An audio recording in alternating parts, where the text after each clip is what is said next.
Good morning. Today, I'm gonna show you how to make a simple and fire R&B beat from scratch for someone like Chris Brown or PND. Let's get into it. So the first thing that you want to do is make sure that you have your sound selection in check. You want to make sure that you're using the right sounds that actually give off a R&B type of vibe. You know, you probably don't want to be using like a bassoon or like a harmonica for R&B beats, obviously. So I think it's good to find a R&B bank that you can rely on and then stick with that. I'm not even sponsored, so I don't know why I keep on saying this bank, but I use this bank all the time. RM, like, you know, you probably see it in my last videos, but this bank is fire for real. But you know, if you want to sponsor me, RM, you know. So I wanted to start off with some keys, so I went to this key called Wake Up, and it sounds like this.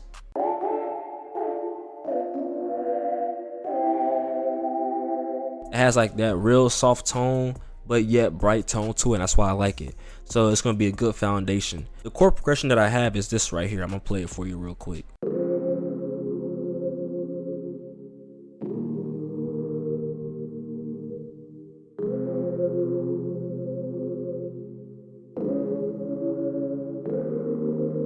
Very simple chords, it's not complex at all. The only thing that's kind of noticeable that makes it sound more like an R&B type of vibe is that I'm using 7th chords, which is basically a triad chord, which is these chords right here, and then plus another chord on top. So it'll be 4 notes in a chord. So that's one. And then the second thing is also by having this note right here, which is not in the scale, but it's a harmonic scale.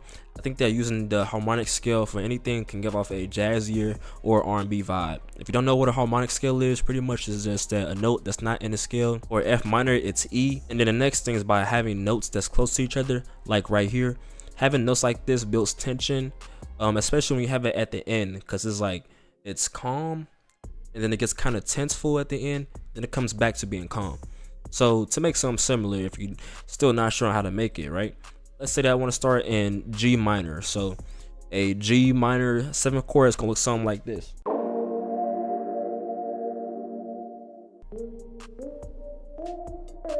Now I'm gonna copy this, and then I'm gonna go down probably 4. 1, 2, 3, 4. So this is a minor 3rd from G. Now I'm gonna just adjust some of the notes so it's still in the scale. Now I'm gonna go over here, and I guess I might go down. I might go down 1.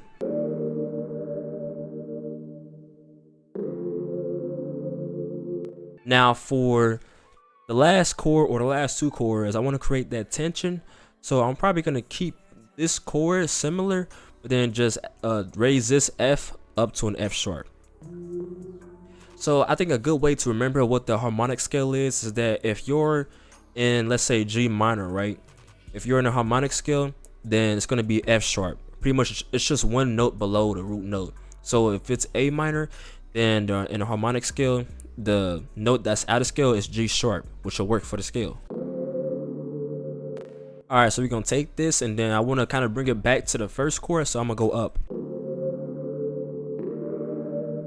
Just to create more tension, I might raise this D sharp to an F so that it's closer to the other notes. All right, now let's raise this up, let's say to A sharp minor.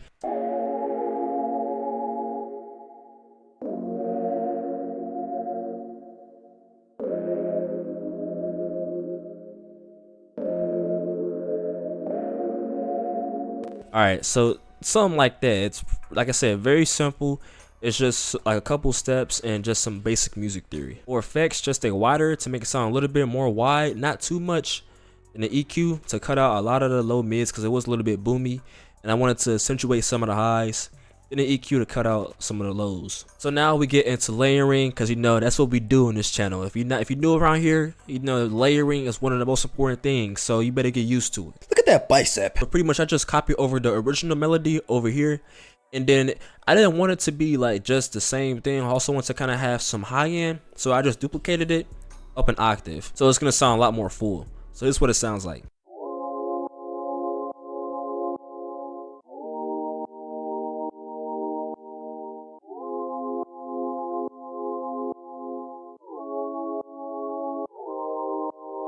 Yeah, that's going to add a lot of flavor to the melody. So for that, I have on a gross beat to kind of give it that sidechain effect.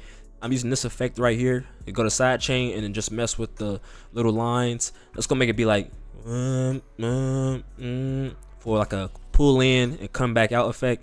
And the EQ of course for the lows. Now we got the keys in the pad, and for an R&B beat, you can literally just use those two and be done for the day. But you know me, I like to add like 1,000 stuff to my melodies. So now we layer again. This time we have an arpeggio. Yeah, I think that having arpeggios in your R&B beats can make it sound just a lot more ethereal. Make it sound just a lot better for real. Just add some sparkle to your melody. So here's the arpeggio that I have right here.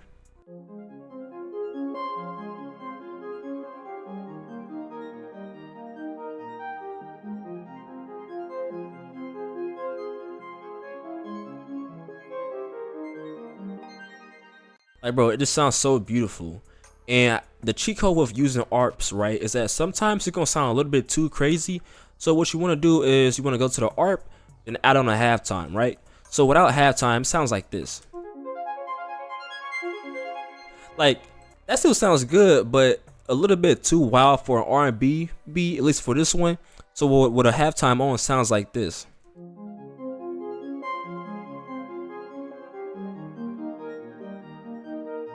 And as you can see, we still have on a 93% mix, so there's still 7% of that sounds like the original melody. So after halftime, we have on a wider again at 100%. Then the EQ to cut out some of the lows, and this is a ROM just to give it some more room. So now, even though we're not layering with this next sound, we're still using the chords just broken up. So it's still keeping it simple by using the same chords. So right now we got this spiccato strings out of the session strings too from Contact. And I wanted to use this as like an accent, so I copied the chords from the original melody and then just space it out so it plays like da da da da. So it's not too much to explain there. So here's what that sounds like. Bro, it's not playing. We're gonna come back to that. So I think it's good to have counter melodies when you have melodies that's mostly comprised of chords. It just adds a different element to your beat. So we got this key at a Contact, and this one I kind of just played it by ear. I think it's good to start playing if you have a MIDI keyboard. It's good to play that when making a beat, even if you're not good yet. It just helps you get practice so that in like a year or two you can like just play out melodies like and make it sound a lot more natural rather than just clicking it in. So for this one, here's what I played out.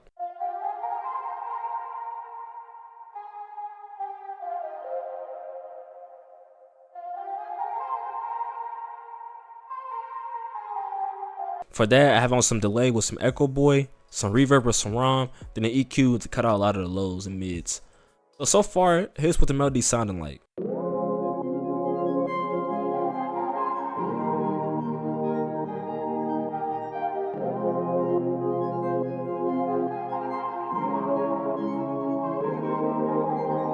It's very subtle, but I like it like that. Now, next thing that we got is a lead out of Interlaw Lab, and I'm not gonna lie, I love using this lead a lot. The WFU lead, whatever that means, but I think that leads add like a different type of counter melody to your R&B beats, so that's why I use this.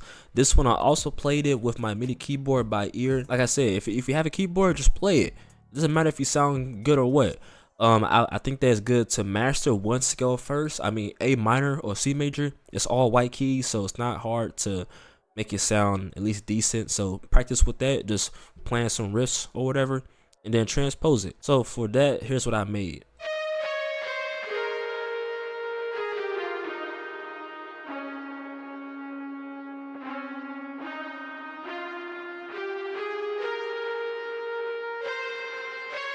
Having these grace notes right here, like the da-da, da-da, like having those right there are all good techniques to add. You can see that a lot of these are not really on grid because I didn't quantize it. I think that adds a character to it, like a humanistic character. So yeah, for that, just the EQ to cut out some of the lows. Now we get into like textures and background melodies. And I love to use this bank at an arcade called the Aura on Rejuvenation. I actually use this preset a good amount of times for my melodies, but I just love it so much that I don't really care for real. So here's what that sound like.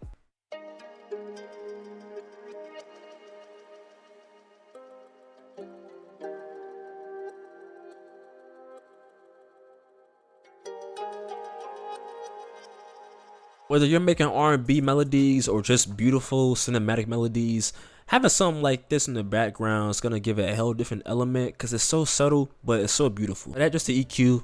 I didn't need anything crazy for real. Now we get into the synth bass, which is the fun part for me. You can go a couple different routes. You can go with a long, simple bass, synth bass, or you could go for a short, bouncy synth bass. I chose the second option because, you know, I love them bouncy basses, so, you know. So first, I'm gonna show you what that sounds like.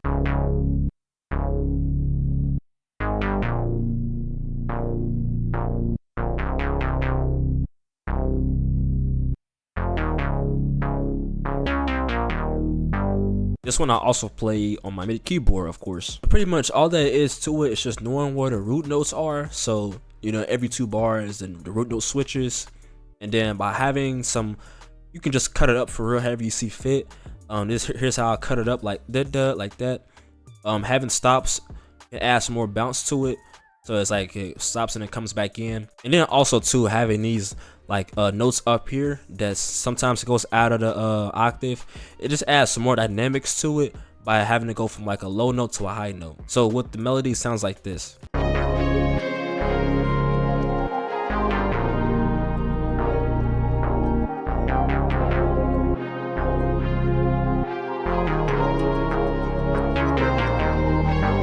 Now we get into the vocal, because you gotta have a vocal in an R&B beat. Really you don't, but I love to do that sometimes, a lot of times, almost all the time. So here's the vocal that I got. I push it up 2 bars so that's not playing on the 1. But here's what that sound like.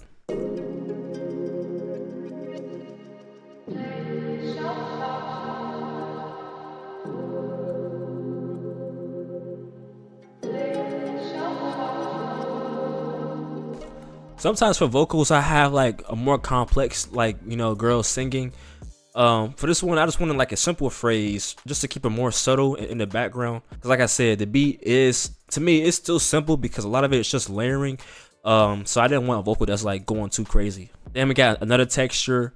Having textures on your beats to give it a whole different feeling for real.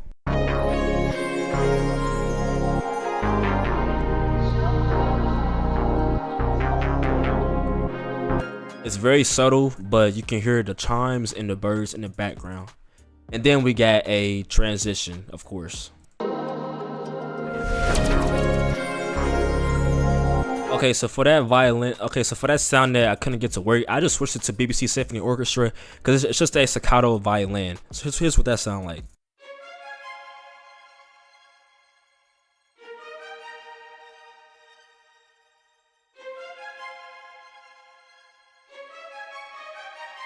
Yeah, for that, just a crystallizer to make it sound a little bit more sparkly with a little, then a ron for some reverb. So the melody, you get this.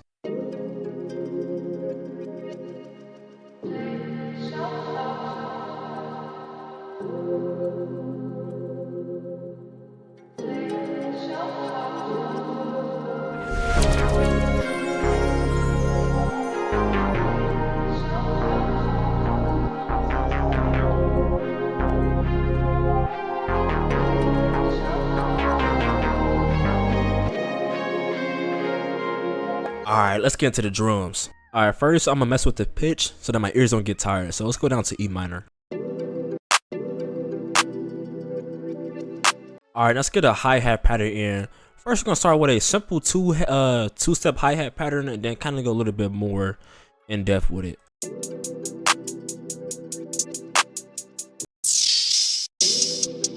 Alright, now I'm gonna go to my R&B kit that I'm making.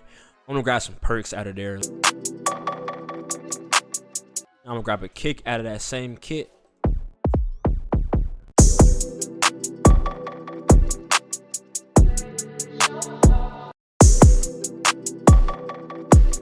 Alright, let's go add it. Let's add like a little accent snare.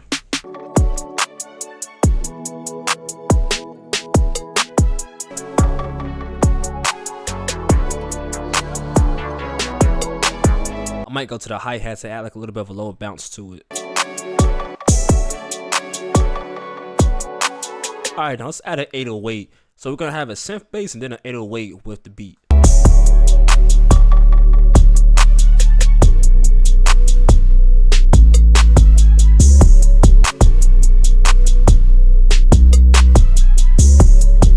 Alright, so I'm gonna go ahead and mix this and then arrange it.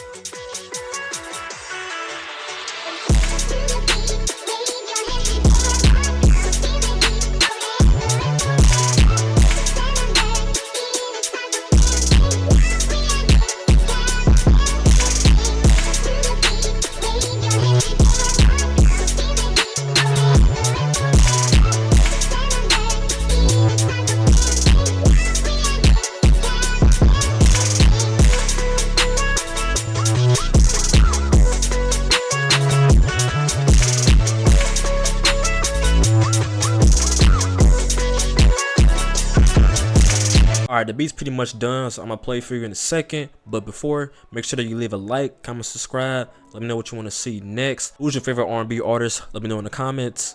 Follow my socials and everything like that. And yes, about it. Peace.